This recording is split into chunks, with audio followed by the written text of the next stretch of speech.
Hi, I'm Brent MacIntosh from Remax River City. Thanks so much for clicking play. I'm in the River Valley, just south of downtown, and the 2018 numbers are in. Plus, I went to the Edmonton Real Estate Board's 2019 forecast this week, and I've got those numbers for you. But before we talk about those, I thought we'd look at some of the fun things that happened in 2018. The highest selling house, for example, was in Riverbend. It sold for $3.25 million, a 4,000 square foot, two-story right on the river. The lowest selling house for 2018 in Edmonton was actually 1/3 of a house. It wasn't the full title. It was just interest in the property. It was a $500,000 house on the south side of Edmonton, and somebody bought a third of it for $28,000. Interesting situation. If you're interested in that, email me and I'll explain how that works.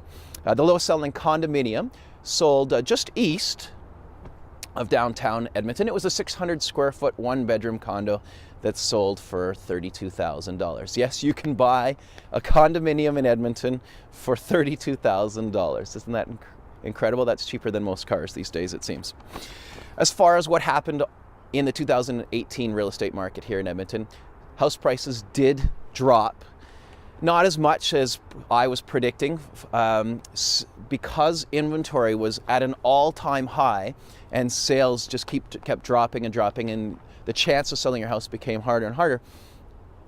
We saw house prices drop 1%. Not so bad considering. Condominiums, that's a different story. Condominium sales were worse. In fact, only 40% of the condominiums that hit the market in 2018 actually sold. Inventory for them was even higher in percentage than single-family homes, and the average sale price for condominiums dropped almost 5%, just under 5%. So if you owned a condominium, it really dropped in value. For 2019, at our forecast for the Edmonton Real Estate Board, there were 4 parties represented. Of course, the Edmonton Real Estate Board gives their opinion of what's going to happen for the market. We had representatives from CMHC, from Canadian Western Bank, and from Economic Development Edmonton. First of all, the Edmonton Real Estate Board. They're being conservative with their numbers yet again. I don't think that they've been wrong in the past couple of years, and they'll probably be wrong again, as they're only predicting about 1 to 1.5% drop in prices again for this year. They are predicting that inventory is going to go up at least 1.5%, and that sales will drop 1.5%. So I think that they're naive in thinking that prices are only going to drop 1 to 1.5%. I think you're probably going to see single-family house prices drop 2 or 3%. Now, this is my opinion, and that condominium sales or prices will drop at least 5% again here in 2019.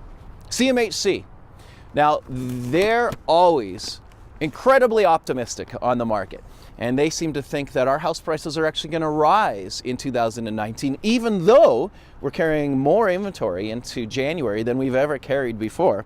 Now, their reason for that, more than anything else, is that they're noting that the vacancy rate and the unemployment rate both dropped at the end of 2018. And although that's true, we'll talk about those in a sec, I don't think that can overcome the amount of inventory. What we need more than anything else is more people. We need people to move to Edmonton.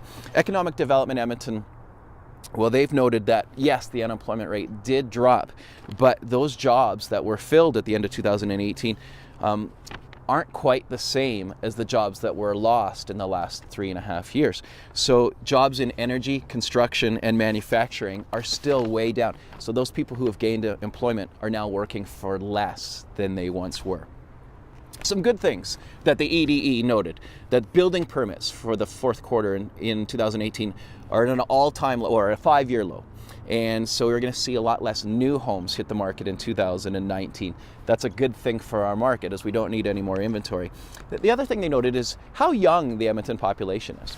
On average, it's 37.7 years old. That is the youngest for the big cities, and by far the youngest in Canada, as the average age in Canada is about 41 years old. So those are good things that will help drive the market in future years.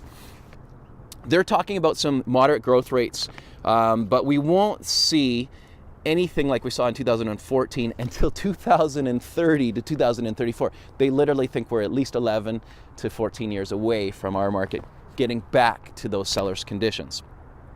The Canadian Western Bank was represented, and they still think our numbers are going to be similar to 2018, and they think 2020 is when we'll start seeing increases in value. So they also are agreeing with about a 1 to 2% decrease in the value of properties.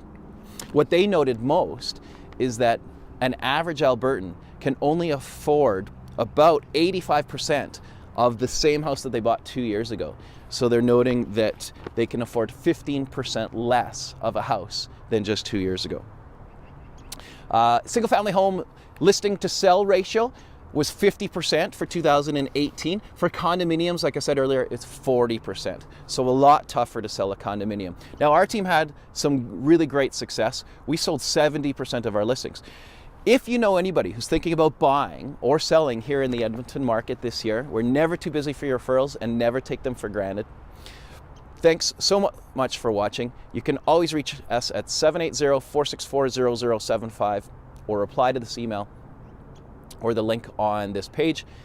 Have yourself a spectacular 2019.